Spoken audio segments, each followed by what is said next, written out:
मेधा सोमय्यांच्या अब्रू नुकसानीच्या खटल्यामध्ये संजय राऊतांना दोषी ठरवण्यात आलेला आहे। स्वतः मेधा सोमय्या आपल्या सोबत आहेत। मेधा सोमय्याजी, स्वागत आहे तुमचं TV9 मराठीमध्ये। तुमची पहिली प्रतिक्रिया।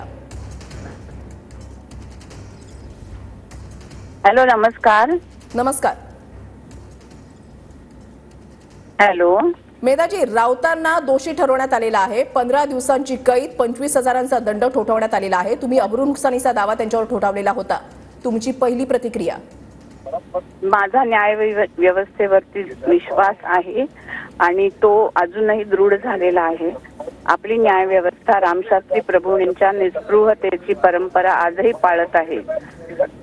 तर मला असं वाटतं की मला न्याय व्यवस्थेवरचा विश्वास आज लोकांनी ठेवायला पाहिजे।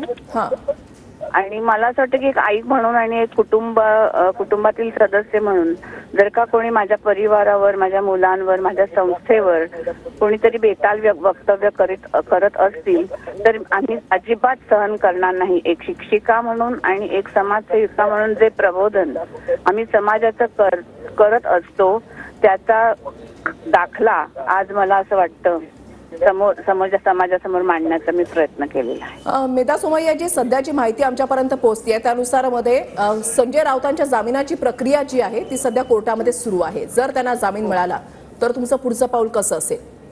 आता कशाला विचार करायचा, बघूयात ना पुढचं पुढे। राऊत जर पुढच्या कोर्टामध्ये गेले तर तुम्ही सुद्धा जाणार?